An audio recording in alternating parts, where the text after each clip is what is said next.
Eles carregam o livro, citam versículos, decoram promessas, mas vivem como se a abundância fosse pecado, como se a escassez fosse sinal de humildade, como se prosperar fosse uma traição espiritual. E, sem perceberem, negam o que está mais claro do que qualquer profecia. A Bíblia não condena a riqueza, ela ensina como acumulá-la. Mas poucos prestam atenção nisso. Preferem acreditar na ideia cômoda de que o céu recompensa apenas os que sofrem. Como se suportar a dor fosse mais nobre do que transformar a realidade. Como se viver em falta fosse uma virtude. E é por isso que milhões caminham pelas páginas sagradas todos os dias. E ainda assim tropeçam na miséria. Não falo da riqueza vulgar, movida por ganância e ego. Falo da fortuna que nasce da clareza, da disciplina, da fé inabalável, do trabalho constante, a fortuna que se manifesta como resultado inevitável de uma vida alinhada com propósito. A Bíblia não prega a ganância, mas jamais amaldiçoou a abundância. Pelo contrário, ela a instrui. A maior armadilha não está nas tentações do ouro, mas na mediocridade envernizada de falsa virtude. A falsa modéstia que te impede de expandir. A religiosidade que te enfraquece com culpa.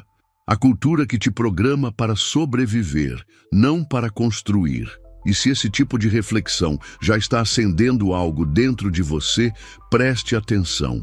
Porque a partir de agora, vamos resgatar códigos enterrados pela tradição. Códigos que transformaram pastores em reis, servos em senhores, pastores de ovelhas em líderes de nações. A sabedoria que ergueu José no Egito, a disciplina que construiu Salomão, a visão que fez de Neemias um arquiteto de destinos. Se você busca a verdade e não só consolo, este é o lugar certo. Agora é o momento de se alinhar com o propósito e abandonar as desculpas. Inscreva-se neste canal e caminhe com aqueles que decidiram aplicar o que tantos apenas leem. Porque o que vem a seguir pode mudar o seu entendimento e a sua realidade. Imagine agora que desde criança você foi ensinado a temer o dinheiro, a associá-lo à ganância, a vê-lo como algo que afasta, que corrompe, que distancia de Deus. Mas, e se te disseram isso para manter você pequeno, para garantir que você não questionasse a estrutura? Porque alguém que acredita que ser rico é pecado, jamais ousará acumular poder. Mas veja o que está escrito. O homem bom deixa a herança aos filhos de seus filhos.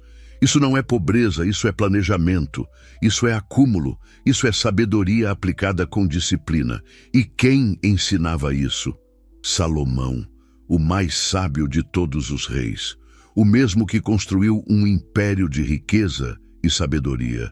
O mesmo que recebeu de Deus não só discernimento, mas também fortuna, e nunca foi repreendido por isso. A diferença não estava na riqueza, mas no coração de quem a recebia. O problema nunca foi o ouro. O problema sempre foi o vazio de quem o segura. E Napoleon Hill dizia o mesmo com outras palavras, que a riqueza legítima só se sustenta nas mãos de quem já construiu uma mente capaz de merecê-la. Porque fortuna sem preparo é fardo, mas fortuna com propósito é bênção. A primeira lição que a Bíblia nos dá sobre prosperidade é direta. Multiplicar é mandamento, não sugestão. Sede fecundos e multiplicai-vos. Esse princípio, ainda que envolva vida e povoações, também carrega um sentido mais profundo. Tudo o que é bom deve crescer. Tudo o que é de Deus deve se expandir. E o que impede esse crescimento não vem dele. Jesus não multiplicou apenas pães e peixes. Ele multiplicou talentos, ideias, consciência e principalmente responsabilidade. A parábola dos talentos não é uma história infantil. É uma revelação profunda. O céu recompensa aquele que multiplica e castiga. Sim, castiga aquele que enterra o que tem. Percebe o contraste? Enquanto muitos escondem seus dons com medo de parecerem vaidosos, O texto sagrado denuncia essa atitude como preguiça, como falta de coragem, como falta de fé. Napoleon Hill afirmava: você tem o direito de ser rico se for capaz de desenvolver uma mente rica. Ele via isso não como privilégio, mas como responsabilidade. Uma mente que pensa com clareza, que age com disciplina, que planta com fé, colhe. Sempre.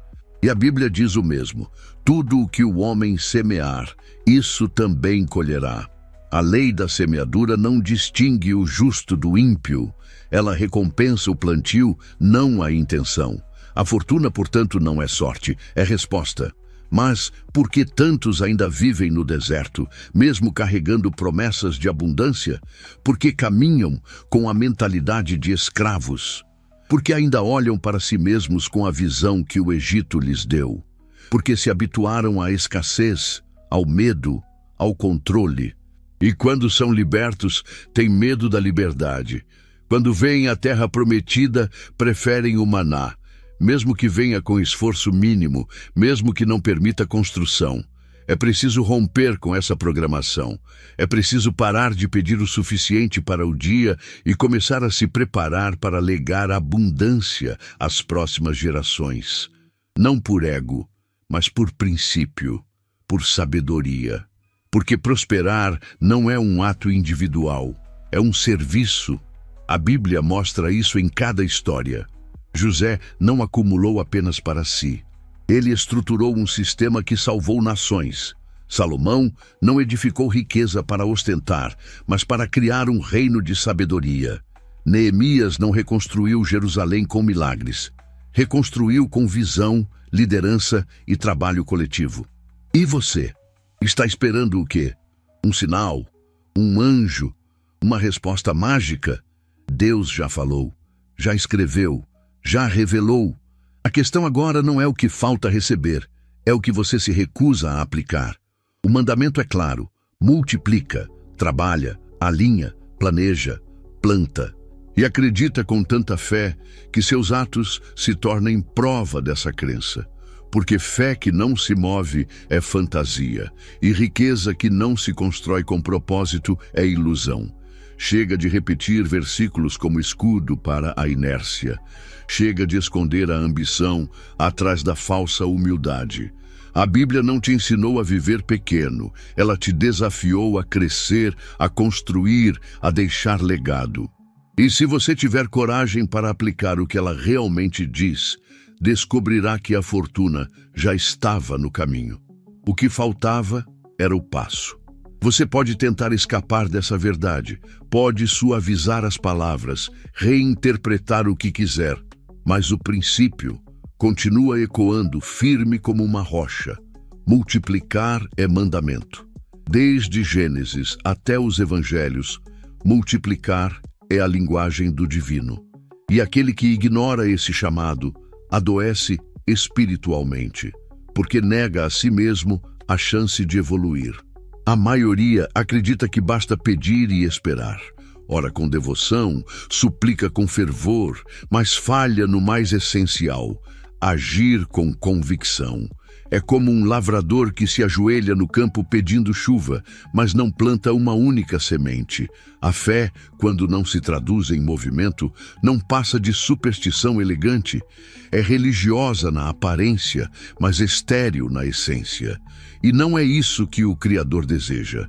Ele não distribui promessas para quem apenas espera. Ele estende sua mão àqueles que se levantam, que andam sobre as águas mesmo quando o mar ainda não se abriu, que agem mesmo sem sinal visível, porque carregam dentro de si a certeza da colheita. A parábola dos talentos é mais que uma lição sobre dinheiro.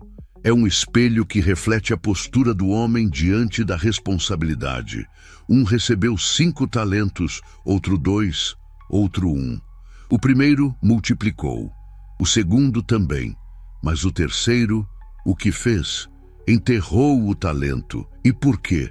Por medo, por acomodação, por uma crença distorcida sobre quem o Senhor era. Veja bem, ele não perdeu o talento, ele apenas não usou. E mesmo assim, foi repreendido com severidade. Por quê? Porque a omissão é pecado quando se tem potencial para produzir. O talento enterrado não prejudica apenas o servo, ele empobrece o todo. Ele impede o fluxo da multiplicação. E isso vale para tudo. O talento que você enterra hoje é o projeto que deixa de impactar milhares amanhã. É a ideia que nunca nasceu. É a herança que seus filhos não receberão. É a nação que poderia ser transformada, mas nunca será, porque você não teve coragem de plantar. Napoleon Hill enxergava isso com clareza. Ele dizia que o homem que se recusa a trabalhar com o que tem jamais será confiável com aquilo que deseja. A multiplicação começa com pouco, com o que está nas suas mãos agora, não com o que você sonha ter. Porque o universo, assim como o espírito, responde à ação fiel sobre o pouco, antes de entregar o muito. E aqui está a chave. Não há momento ideal, não há cenário perfeito. Quem espera as condições ideais para agir, já decidiu não agir. E isso inclui você. Porque talvez esteja aí, esperando a motivação, o sinal, a bênção, sem perceber que a própria espera é a resistência disfarçada. A ordem é clara: sede fecundos, multiplicai, enchei a terra, dominai. E o que fazemos? Nos recolhemos, nos desculpamos, nos contentamos com o mínimo aceitável. E então reclamamos da vida que não se move, do destino que não sorri, do Deus que parece ausente, mas ele não está ausente, ele já falou. A pergunta é: você está ouvindo com os ouvidos certos? Multiplicar não é sobre dinheiro, é sobre mentalidade. É sobre transformar o pouco em algo maior. É sobre aplicar o que se sabe, ainda que pareça insignificante. É sobre sair do campo das ideias e entrar no campo do cultivo. Um projeto, um hábito, um esforço repetido. É isso que sustenta o crescimento. Você pode multiplicar um talento, uma ideia, uma habilidade, mas precisa parar de esperar o mundo te aplaudir por isso. Quem multiplica verdadeiramente, no início, faz no anonimato. Assim como José interpretou sonhos no cárcere antes de interpretá-los no palácio. O campo de treino é invisível, mas é nesse campo que a colheita começa a germinar. Não confunda exposição com evolução. Não é o número de seguidores, nem o volume de curtidas que define quem você está se tornando. É o que você faz todos os dias, quando ninguém está vendo. É a disciplina secreta, é o pensamento organizado, é a decisão de semear sem garantias visíveis. E aqui entra outro princípio bíblico, negligenciado por quem romantiza o caos. Deus é um Deus de ordem. Ele criou o universo em etapas. Separou luz e trevas, estabeleceu ciclos. E tudo que ele abençoa, primeiro estrutura. Logo, se você deseja multiplicar, precisa antes organizar. Nada cresce no caos. Napoleon Hill traduzia isso assim: a riqueza começa com um plano claro e termina com a persistência. Ou seja, sem direção não há expansão, sem foco não há colheita. O agricultor que muda a semente a cada semana ou o solo a cada mês jamais verá frutos. Multiplicação exige repetição, e repetição exige fé. E quando você começar a colher, lembre-se do mais importante: a colheita não é apenas sua. Assim como Abraão foi abençoado para ser bênção, você também. A verdadeira fortuna é uma ponte, não uma prisão. Serve para elevar outros, para libertar, para plantar onde ainda há fome, de alimento, de consciência, de clareza. Você é apenas o canal.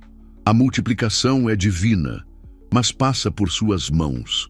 E se suas mãos estiverem presas ao medo, ao ego, à inércia, nada flui. Porque a abundância não reconhece mãos fechadas. Ela transborda através de mãos que se movem. É por isso que hoje eu te convido a repensar o seu papel. Você não é um sobrevivente.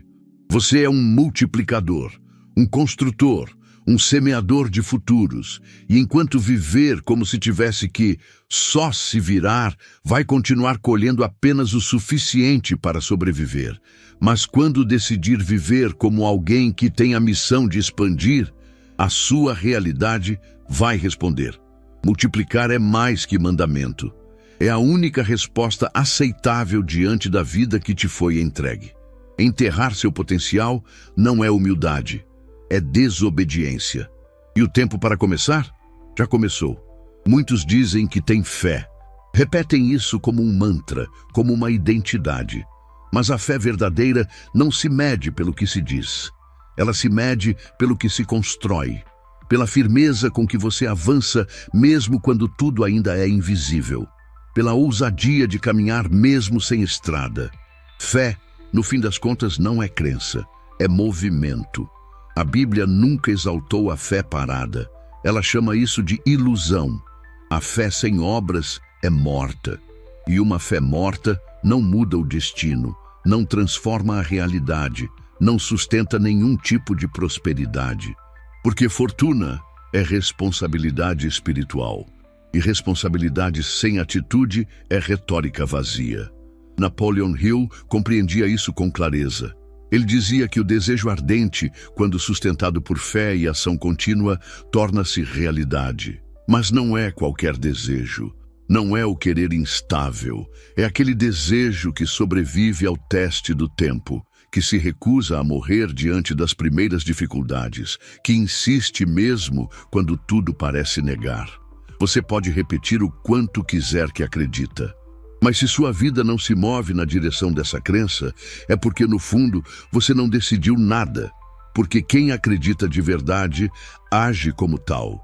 Quem tem fé no sucesso, acorda cedo. Quem tem fé na própria missão, estuda. Quem tem fé na prosperidade, constrói. Todos os dias, mesmo sem aplausos. Fé é planta que só cresce quando regada com repetição. Pense em Noé. Durante anos construiu uma arca em terra seca. Foi ridicularizado, chamado de louco, desacreditado. Mas continuou. Por quê? Porque sua fé não dependia da previsão do tempo. Era sustentada por uma convicção interna. E isso é o que falta em tantos hoje. Convicção que não cede ao cenário. Estamos vivendo uma geração que acredita mais no algoritmo do que em Deus, que tem mais fé no acaso do que no processo, que busca atalhos emocionais em vez de alicerces inabaláveis. E quando as coisas não acontecem em uma semana, já começam a duvidar se estavam no caminho certo. Mas a fé verdadeira não é imediatista. Ela não exige prova antes da prática. Ela planta mesmo sem ver o céu nublado. Ela trabalha em silêncio, com um tipo de teimosia sagrada, porque sabe que a colheita não pertence ao calendário humano, ela pertence à persistência. Você quer saber se sua fé é real? Olhe para sua agenda, veja onde estão seus compromissos. Veja o que você está construindo, mesmo quando não tem vontade. Veja quantas vezes você faz o que precisa. Sem emoção, mas com decisão. Isso é fé. Não é o arrepio da música. É a presença constante da disciplina. E aqui está um segredo que poucos entendem. O mundo espiritual não se move por palavras soltas. Ele se move por atitudes firmes. O invisível responde à constância. Porque constância é a prova mais incontestável de que você já se vê como alguém capaz. O resto é conversa. Foi por isso que tantos grandes se tornaram gigantes, porque agiram como se já fossem. José, ainda no cárcere, agia com nobreza. Davi, ainda pastoreando, treinava com estilingue. Jesus, ainda na infância, já discutia com doutores. Nenhum deles esperou estar pronto para agir. Eles agiram porque sabiam quem estavam se tornando. Napoleon Hill ensinava o mesmo princípio com outras palavras. A fé é o único antídoto conhecido para o fracasso. Mas essa fé, para funcionar, precisa ser canalizada, precisa sair da teoria e entrar no hábito. Ela precisa assumir a forma de rotina, de rituais, de organização, porque não há milagre sem método. E o método começa com uma decisão. Eu ajo como quem já tem. E sustento essa postura até que o mundo reconheça o que já é verdadeiro dentro de mim. Veja, você não precisa convencer ninguém. A fé legítima não grita, não se explica, não implora. Ela se manifesta. Ela transforma o semblante, o comportamento, a disciplina.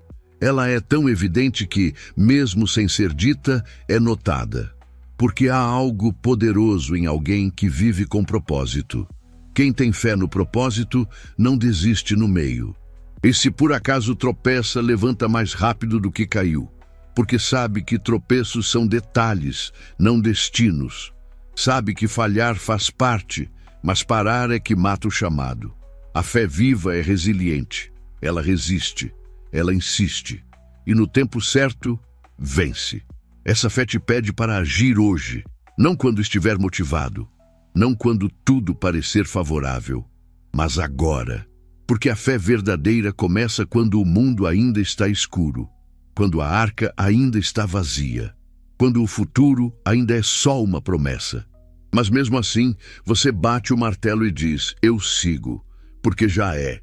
E é por isso que tantos ficam pelo caminho, porque esperam a validação para começar. Querem a confirmação antes da construção.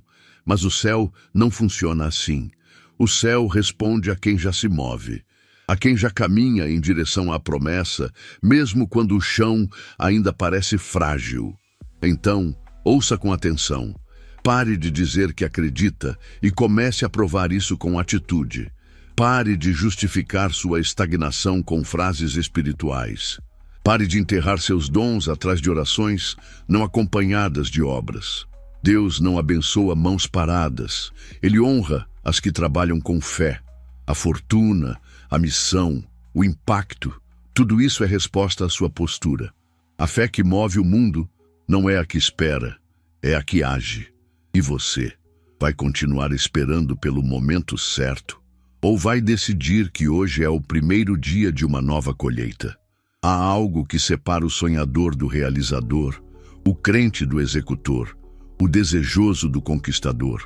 Esse algo se chama disciplina, e ela não se aprende em livros. Se constrói no atrito, no embate entre o que você quer agora e o que você deseja profundamente ser. A disciplina é o elo entre fé e fortuna. Ela é o canal por onde toda promessa se manifesta. A Bíblia está cheia de exemplos disso, de homens e mulheres que não apenas creram, mas repetiram dia após dia os mesmos gestos, os mesmos esforços, os mesmos rituais. Moisés subiu ao monte diversas vezes. Neemias reconstruiu os muros com vigilância e constância. Davi treinava no campo mesmo sem público. E Jesus, mesmo sendo quem era, orava, jejuava e agia com uma firmeza que não oscilava diante da opinião alheia. Essa é a verdade que muitos não querem ouvir. O sucesso não nasce do talento, mas da repetição. A fortuna não é o destino de poucos iluminados, é o resultado acumulado de práticas diárias sustentadas com convicção. E é por isso que tanta gente fracassa, porque desiste cedo demais, ou espera demais da sorte e de menos da disciplina. Napoleon Hill dizia que a autodisciplina começa onde termina o conforto. E se você quer mesmo viver uma vida de grandeza, precisa parar de esperar sentir vontade. Vontade é volátil, vem e vai, é emoção, mas disciplina é decisão. E quando você decide de verdade, o corpo obedece, a mente se alinha e os resultados aparecem. Você quer se destacar? Comece por fazer todos os dias o que a maioria evita, e faça com excelência. Faça com honra, faça mesmo quando ninguém estiver vendo, porque o que é feito em oculto, um dia ecoa em público. É aqui que entra o tempo, o bem mais democrático e subestimado da existência. Cada dia é uma semente, cada hora um tijolo, cada manhã uma nova chance de alinhar sua rotina ao seu chamado. Mas enquanto muitos usam o tempo para sobreviver, os disciplinados o transformam em fortuna. O tempo por si só não cura, não recompensa, não perdoa. Ele apenas multiplica o que você faz com ele. Se você cultiva foco, ele te dá progresso. Se cultiva distração, ele te dá frustração. O tempo não tem emoções, ele tem efeito. Por isso, quando você vê alguém colhendo frutos visíveis, lembre-se, o plantio foi invisível. Foi feito quando ninguém estava olhando. Foi feito em silêncio, na resistência, no cansaço. Mas foi feito. O trabalho diário, quando feito com disciplina, se torna sagrado. Não importa o que você faça. Não importa se parece simples. Se for feito com intenção, com entrega, com constância, ele se transforma. Porque o sagrado não está na tarefa, está na postura, está na presença que você leva para dentro do que faz. Você pode lavar pratos com pressa ou com propósito. Pode vender, escrever, negociar, treinar, com pressa ou com propósito. E é isso que muda tudo. Porque quem age com propósito carrega uma energia que não pode ser ignorada. Napoleon Hill observou que os grandes homens de sua época tratavam sua rotina como um altar. Edison, Carnegie, Ford não eram apenas produtivos, eram consistentes. Tinham uma estrutura, tinham metas claras. E mais do que isso, tinham uma reverência silenciosa por cada ação que os aproximava da visão que sustentavam. É isso que você precisa adotar. Uma reverência por si mesmo, pelo seu tempo, pelas suas escolhas. Porque quando você trata sua rotina como um templo, sua vida começa a produzir milagres com aparência de lógica. O erro da maioria está em buscar inspiração antes de agir. Mas os que constroem inspiram-se enquanto agem. A prática precede a clareza. A disciplina precede o prazer. A decisão antecede o entusiasmo. E quando você entende isso, para de negociar com sua mente preguiçosa. Você simplesmente faz. Quer ver sua vida mudar? Escolha um horário. Escolha uma prática. Escolha um objetivo. E repita. Repita mesmo que pareça inútil. Repita até que sua identidade comece a se transformar. Porque você não se torna uma nova pessoa com uma grande decisão. Você se torna alguém novo com pequenas decisões repetidas. É assim que um novo você começa a emergir. Não de forma grandiosa, não com fogos de artifício, mas com silêncio, esforço e constância. Um passo de cada vez. Um voto diário em direção ao destino que você escolheu. E é aqui que está a grande ironia da vida. O que parece pequeno hoje será visto como genialidade amanhã. A rotina que hoje ninguém valoriza, amanhã será chamada de fórmula. As horas que hoje são solitárias, amanhã serão interpretadas como dom. Mas você saberá a verdade. Saberá que tudo o que conquistou nasceu do simples ato de não desistir. Você quer uma vida rara?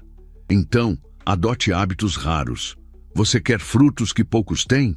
Então faça o que quase ninguém faz.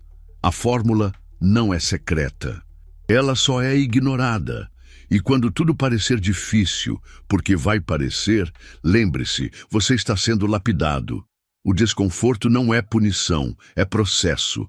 A fricção que você sente hoje é o que está te esculpindo.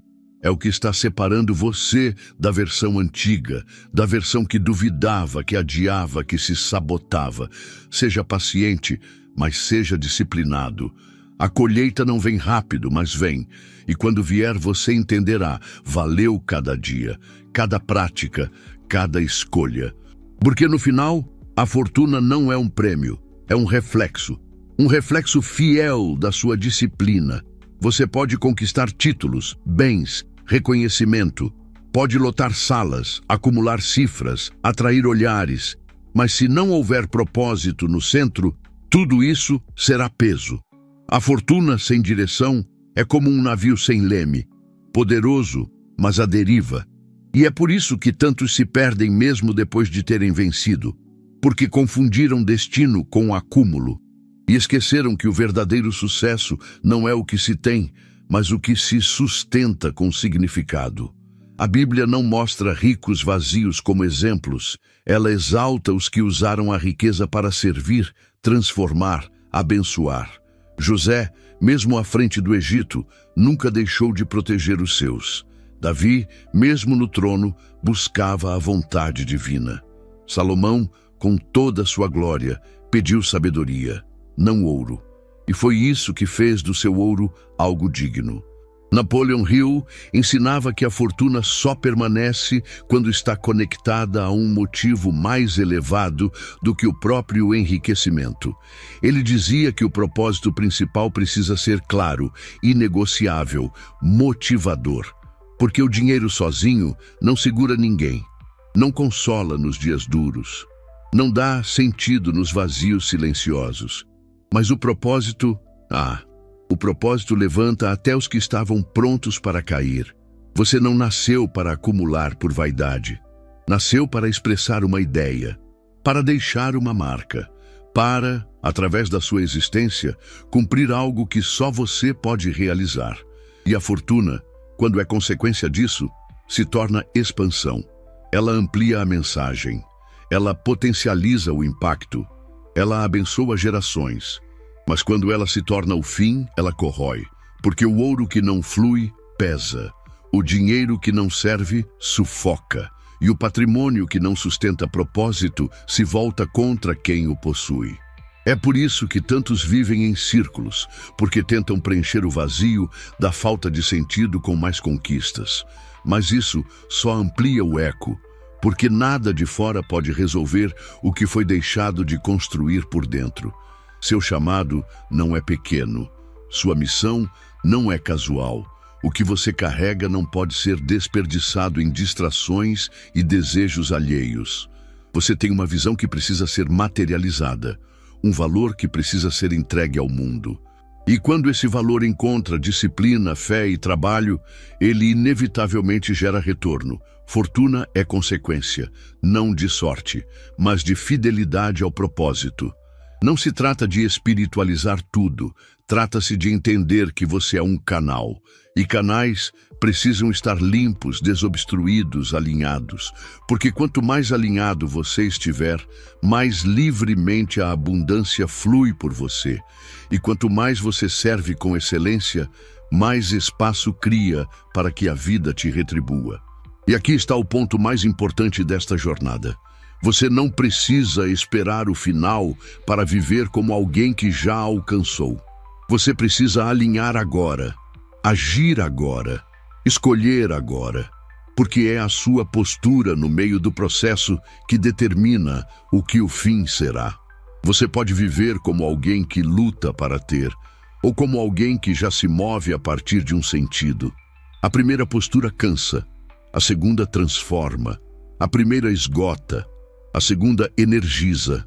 A fortuna que nasce do propósito não desgasta. Ela nutre, porque cada conquista se torna expressão daquilo que você já carrega. E não há esforço mais recompensador do que aquele que traduz quem você verdadeiramente é. E se esse conteúdo te levou a enxergar sua jornada com novos olhos, este é o momento de se comprometer ainda mais. O que você acabou de ler é apenas uma faísca. A chama só se mantém acesa quando cercada por outras mentes determinadas a queimar por dentro com a mesma intensidade. Por isso, junte-se a nós. Inscreva-se agora. Caminhe com quem vive com propósito, fé e disciplina.